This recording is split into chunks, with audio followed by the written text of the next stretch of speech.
Hey, what's up? It is Thursday. I'm Dominic D'Angelo. It's Rumor and Innuendo. I'm of adfreeshows.com, SEScoops.com, and OneTrueSportTV.com. But, per usual, I am here with Mr. Robert Karpelis, WWE Creative _ish, former WWE writer. Robert, what a Thursday. Is it rainy down in Florida right now? No, it's 85 and sunny. It is hot. And if you are a sports fan, this is one of the greatest days of the year. It's March Madness. I've literally got it on the TV to my left. Very excited about this. Got my bracket, my sheet of integrity up. Ooh. And if you don't know who I picked this year, then clearly you have not paid attention to any of my podcasts over the last 5 years. You picked Auburn, right? You shut your dirty mouth. Listen, I did you a favor, actually, and did not pick Florida because I didn't want to curse them. Damn it, Dom. Yeah. Look, every year I wind up picking the Florida Gators, no matter what seed they are in the tournament. Sometimes I'll just write them in, even if they're not in the tournament. I'll use Vince Russo style booking, where, bro, they're not even in the tournament, but they won. It's crazy. No, this is the Gators year. Let's get it going. As I'm excited to watch a little Creighton and Louisville. Ooh, all Yeah. right. Well, speaking of, I was in the middle of wrapping this up, and you stepped all over it. The great thing about the NCAA tournament is you wind up rooting for teams you don't normally care about. And if there's one thing I know about not caring about, it's tournaments, Dom. Yes. Yeah, I was getting you there. Dang, you were getting me there. Trust. It's back and forth. And I trust we got some folks that we need to say hi to the old chat machine. Michael Partham says AEW is back. I see what you did there. Yes, you did. Yes, you did. Very clever. Jeff Henninger says Moxley and Cope go to the point last night. Some would say they nailed it. Oh. All Jake takes on Moxley needs to shave his back. Dre Owen says, hello, R&I. That title match had clown car levels of interference. And yes, Robert, Saved by the Bell was better than Family Matters. That is what I'm talking about. Dre Owens is right. That is a reference to this week's episode of Working Stiff, where Mike Lawrence and Scott Chaplin erroneously tried to claim that Family Matters was a better show than Saved by the Bell. I can't weigh in on that because I have only seen a couple episodes of Family Matters. And what the hell were you doing? I guess you're younger than I me. watched Parker Lewis Can't Lose in American Gladiators. American Gladiators, one of the great contestants of all time on that was Rico. That's right. I remember him being. I was a big Rico fan when he was on American Gladiators. He was great. Dynamite was on last. I was almost gonna say great, but Dynamite was on last night. There was a blizzard because whenever AEW comes to town, there's nothing colder than AEW programming. Well, I gotta say that opening match was hot. The crowd was hot for that match, and I liked the opening match quite a bit, Robert. Yeah, and the outcome itself too. I thought it was little sports entertainment but that's okay with me. I think in this. Dom, let's pretend we're doing a broadcast show here, and people didn't necessarily see the match last night. You want to fill them in on what that opening match was? Yeah, let's do that. It was the Eliminator Tournament Finals with 4 people.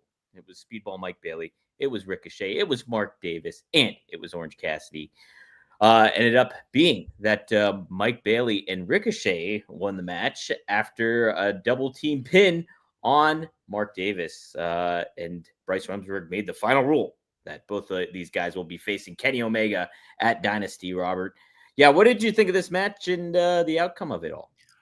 So I was a little perplexed when they announced this was a 4-way because in my mind, I'm going, this has to be Ricochet winning because Ricochet Kenny Omega makes the most sense for the pay-per-view.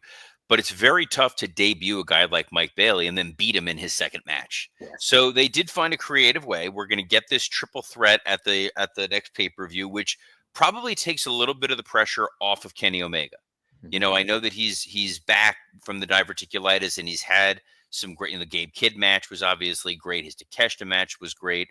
But you do have to wonder a little bit about his overall physical conditioning. So having a triple threat match is going to take a little bit of the pressure off of Kenny Omega to go out there and have a barn burner with Ricochet. You can still get to that as a singles match at some point down the road. It's a great way to put Speedball Mike Bailey on a pay-per-view where he's going to have a great match. This all makes sense to me. Yeah, it also protected Mark Davis in a lot of ways, who I think was a big highlight of the match. Like just him being the biggest guy in there and power bombing the daylights out of everybody, and then taking two people to get the pinfall win on him, because Mike Bailey, it was not confirmed that he was going to win that match either way, that pinfall either way, and so I liked what they did there too. So I like the match. I love that Don Callis still is trying to make sense of the Mark Davis story. Yeah. Well, he was reluctant to join the team, but now he's joined the team, kind of. But man, he's big.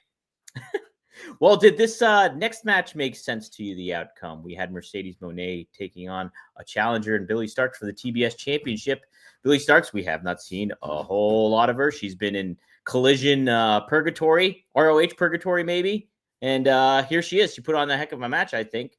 But she tapped out, got the loss, and Mercedes Moné retains the TBS Championship. What do you think of this here, Robert? Yeah, this seems to be the story that they are trying to tell with Mercedes Moné, that she has these great matches with opponents who you think that they're going to potentially win. It's like the old Ric Flair traveling town to town and taking on your local hero. You think your local hero is going to win, and at the last second, she somehow survives. We saw it with Harley Cameron. We saw it with Momo on the pay-per-view. Billy Starks looked great in this match. It was a great competitive match. It was a good showcase for her. And I was intrigued and hopeful after years of trying to manifest this and make it happen when they started talking about, whoever trained Billy Starks clearly didn't know what she was doing. We know that's Athena. And we know that she is probably one of the best women they have on their roster. And she has been banished to that Ring of Honor, ninth circle of hell for 2 years. Use her on television. That may be where this is going. And if we get Mercedes versus Athena, this will all be worth it. Yeah, I didn't even really consider that. I thought maybe Billy Starks would be the next in line to maybe upset Mercedes. Not necessarily in this match. Maybe they would tell a further story of it. But yeah, like Dre Owens said, Billy Starks, victim of the week. Is that the case, do you think, here, Robert? Do you think they're going to move on? I think because of that promo, I think the idea is we're going somewhere with her. Harley Cameron, unfortunately, vanished into she's like holograms, girl. Yes. Harley brutal. Whatever. What did I say? You were close. I was close. You know what it is? There's like a dude fishing on the other side of the lake behind me. It's very distracting.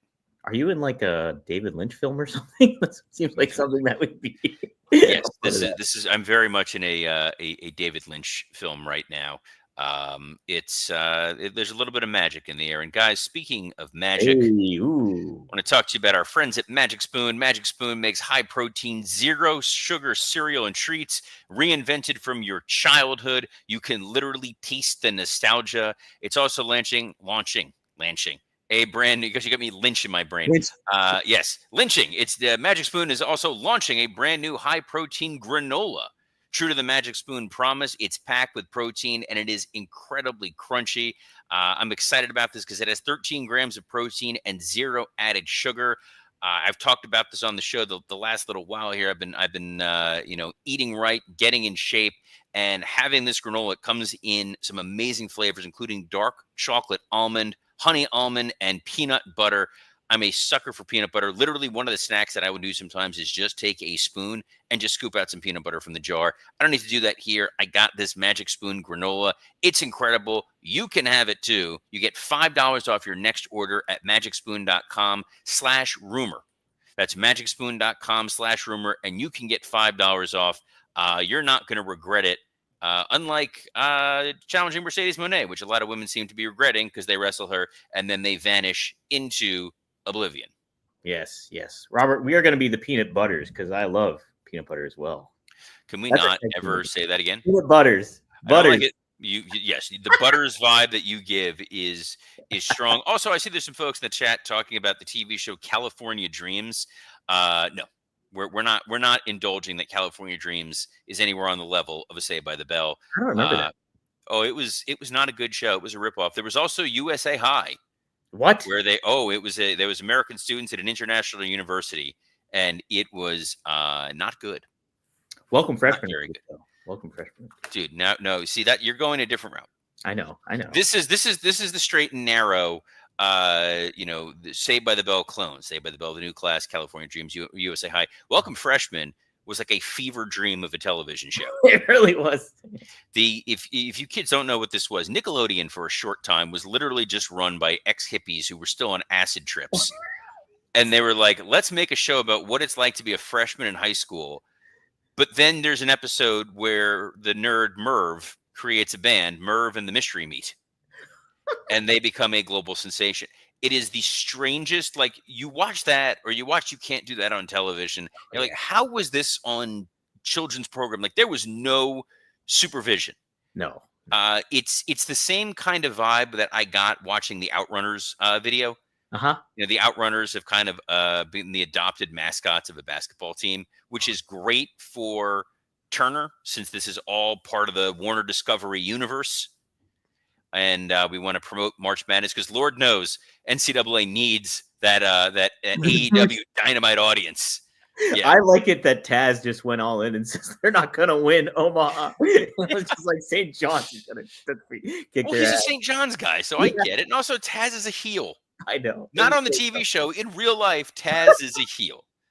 I love Taz, but yeah, Taz is one of the best heels. Another great heel, Maxwell Jacob Friedman. Yes. It was his birthday last week. Yeah, that's right. Happy birthday. I wished him a happy birthday. Told him, look, he's 1 year closer to retiring in Florida. Hey, I'm excited for that. We have mapped out the dream of when we retire, and you can call the wife over to bring you some fruit while you're playing canasta on the patio. Oh my goodness. This is the dream. Don't ruin our dream. His dream is to be the AEW champion, and in order to achieve that, he believes that he needs himself a clique. Yes. I like it, Robert. No, see, I don't like it because then he reminded us of the last time he had somebody in his corner. That made us think of the Adam Cole Devil storyline, which is still the worst story possibly ever. Johnny Disco asks, are we just listing short-lived Fox shows since apparently the chat has gone into its own universe? As a Taz person, one of my favorite things was when we were on SmackDown was on UPN. Oh, yes. And making Taz have to do segues to other fine UPN programming is still, there was nothing that cracked us up more than trying to tie what's going on in the ring. I can't do it at the moment. My throat's a little raspy to do the full-on Taz, but it was essentially, Cole, what you see in the ring is going out of control, but not like what's happening this week on Girlfriends. It was an all-time great. And you can go down to Secret Files of Desmond Pfeiffer or Homeboys in Outer Space or Shasta McNasty. UPN has an unbeatable roster of truly awful programming. My goodness. WB was pretty bad. Nick Freno, licensed teacher.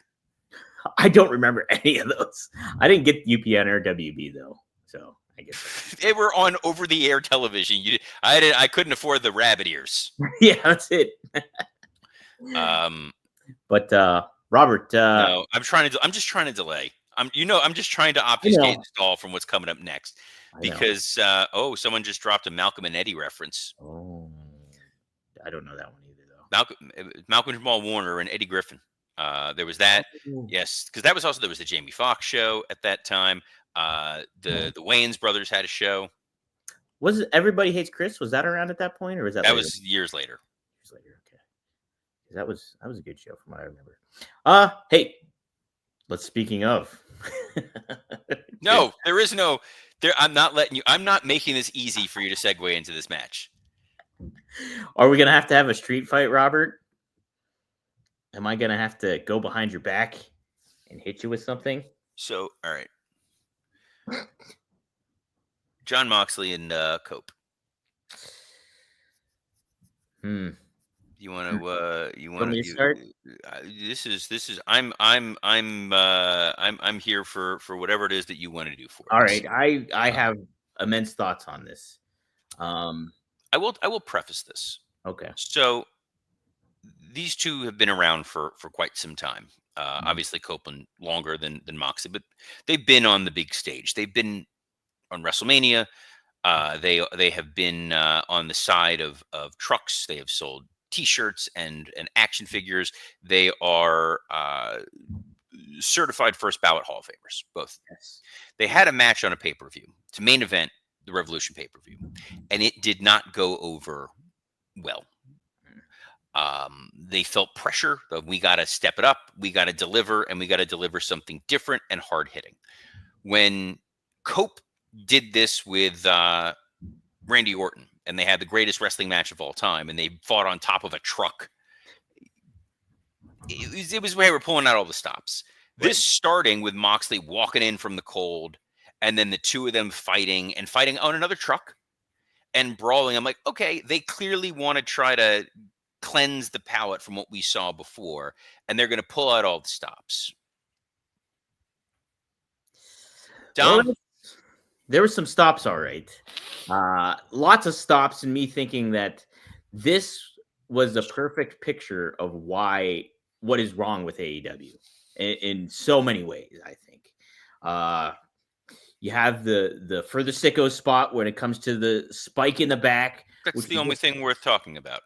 It really is. Granted, the finish of this was absolutely, oh no, here comes the Millionaires Club. But wait, oh no, it's the New Blood. The New Blood are here to make the save. And here come the West Texas Rednecks, and they're in there too. Oh man, where's the No Limit Soldiers? The 3 counts there. Yep, here comes G.I. Bro and General Rection. The Young Dragons. Save. Where's above average Mike Sanders? Robert, this is horrible. I hated it. I think it was like I love you. I love that all the years of knowing you, and now is when you take a stand of this was horrible. It was bad. Awful. Like the visual aspect of that, them pulling that, or Wheeler Yuta attempting to pull the spike out of his back was gruesome and disgusting. There was so much crap going on after the fact, and then you just have Edge or Cope get choked the freak out. It was an awful execution of a match, and speaks to what is the overall thought process and booking philosophy of AEW. This encompassed it, and this really elevated my frustrations after the fact. Even after I watched it, I was getting more angry thinking about it afterwards. Sorry, Wrestling Old Head just popped me by asking, is that Wheeler Yuta or Kaz Hayashi? That is a great deep cut. Yes. I appreciate that. Yes, Jeff Henninger also points out that I was mixing up Edge and Randy's last man standing match at WrestleMania with their greatest match ever match. Both absolute classics that I could clearly only watch once and not go back and revisit, because you can't revisit perfection. No. I understood the story of this match. I understood them sitting in the back and the architecture of this. And I had said, I thought all along the finish this was going to involve Jay White, that Jay White was going to be the one to cost Copeland this match. Jay White was not there. I don't know if that's because of the blizzard, they had to call an audible, or they just decided they don't want to go down that Jay White route. Who the heck knows? A lot of the decisions for the booking made sense. Hey, we're going to throw everything at this, which is you think Cope's got control? Oh no, here come the Death Riders. But oh no, here comes FTR to have their back. And here comes the patriarchy because of all the Christian stuff. Fine, overbooked, schmaz, whatever.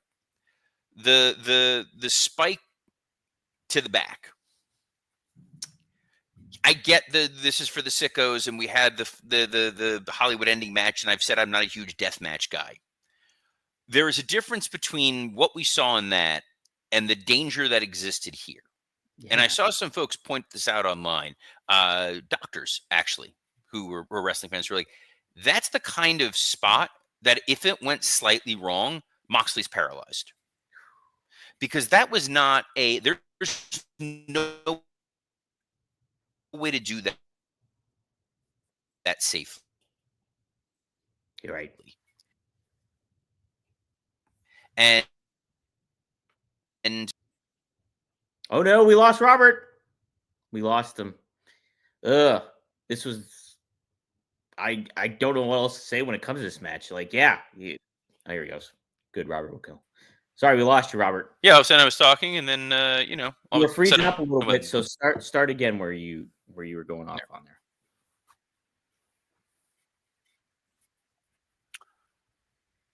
I don't know where I was going off. You have to remind me of where I was at. Okay, so you were discussing how the spot was, and doctors were chiming in about the spike spot. Oh yeah, if it went slightly more wrong than it did, he could have been paralyzed. And the general rule with these spots is if you can't do it safely, don't do it. Right. And that's kind of what we saw happen here. We saw a dangerous spot that you could have done it slightly safer. You could have still just done the spikes to the back. He hits him with it.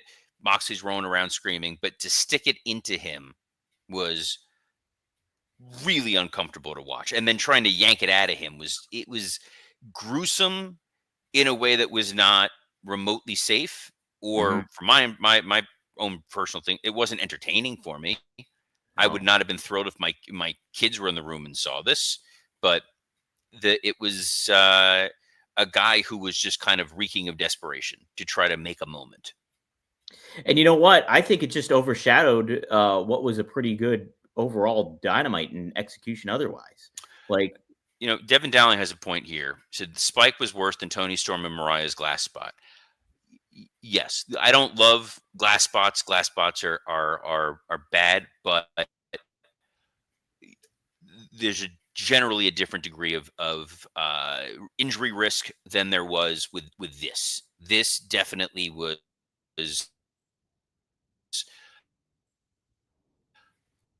Oh, Robert, we're losing again. Oh, I don't know what's going on. I've got full bars. Yeah, I'm not sure what's happening. It's that damn Tony Khan. He's trying to silence me. He doesn't want you to speak on this, Robert. I can't blame him though, because no, I think this whole thing just really downplayed what is troublesome about AEW. What I mentioned Mark Davis before in that opening match and how big of a highlight he was. And there's not going to be a good follow up with him. There won't be a good follow up with Billy Starks. There won't be a good follow up. There wasn't. I mean, this could speak to just Jay White not being there, but there wasn't even a good follow up to that. So I think it just, and then the focus is on the schmaz and the gruesomeness and all this stuff. And everybody's talking about this. I made that picture, our main picture, the back spot, because that's what we're talking about. And I think it just takes away so much of what AEW is doing wrong, and it really frustrated me. It did, and then the ending of Dax not taking the handshake. Well, if that was the finish you were going with, you didn't need the spike spot. No, you did not at all. Totally unnecessary. As was Will Ospreay versus AR Fox. Yeah. I'll be forthright. I heard that it was an underwhelming match. I skipped through it. I didn't even watch it. So it was an underwhelming match. It was there to just kind of let Ospreay remind people that he's going to be in the Owen. And then Hangman cut a promo where he's just like, "Hey, I'm going to be in the Owen." Yeah. It's fine to have an Ospreay match, but this just felt like you could totally skip through this. What did you think? What Hangman had to say in furthering the story with him, Swerve, and MJF in that regard? Did you like what he had to say there? Yeah, I like that he reminded people, "Hey, I'm still involved in a storyline. There's still ramifications and consequences to what happened with me and Swerve. There's still issues with me and Max, but at the same time, I want to be champion and I'm going to enter the Owen. But I'm not forgetting all the stuff that I'm involved in." That made sense, and the main event of this show made sense. The Megan Bayne versus Chris Statlander was a good physical match. They're clearly turning Megan Bayne into Brock Lesnar. Her and Tony Storm had some great, interactions at the end. Megan Bayne is somebody special and somebody that, let's push it and see what happens. Right. No, I think we were talking about that, a concern of who will be next for Tony Storm after Mariah May, and they found somebody in Megan Bayne. And so she gets a definitive win against Statlander, who's very talented. So, yeah, I think it makes sense. But, yeah, it's just all about the follow-up and everything, Robert. C. Foster chimed in here, too, and said, it'll be forgotten by the end of the week. And isn't that the frustrating aspect of it all? Like, it's so stupid that people will just move on from it, and you will be thinking about something else of what next AEW might not do well at. It's insane Mhm. that you would have this moment. Yeah, it'll be forgotten in a week's time because you're moving on to Moxley and Swerve. Mhm. This put a definitive end to the Copeland storyline. Right. And like a lot of the times at AEW, we wind up spending a lot more time talking about a goofy spot or uncomfortable moment rather than your overarching storyline. And they are getting to some good stories going forward. We just kind of need to weather through a lot of the bad, which used to be WWE's racket for a long time. You'd Yeah. get some good stuff, but at the top of the card, you're dealing with, Big Show and tranquilizer darts. And this was the alternative we were looking for with AEW to counteract what WWE was doing, and now they're just doing the exact same thing, where it's so much frustration that comes into the aspect of their overall product. And yeah, we got to look for these embers of hope throughout the whole television show, and we get them. But there's also this thing that just okay, I don't think anything's going to change. There's no sign of things ultimately changing overall. It seems. Well, something that doesn't change is Rumor and Innuendo being here every Monday through Friday at noon Eastern. We're on a plethora of platforms, Dom. I don't know if you're aware of that, including the Oh, yeah. WW Creative _ ISH X account, the at SE Scoops X account, the at Dominic D'Angelo X account on YouTube, on Rumor and Innuendo, ad-free shows, and Working Stiff. Dom, another hell of a show, even as my Wi-Fi slowly decides not to cooperate. So on behalf of the man who thankfully, yet foolishly, did not pick the Florida Gators, Dominic D'Angelo, I'm Robert Karpolis. Best of luck in your future endeavors. Hey, go Gators, but don't go Gators, so Robert can win.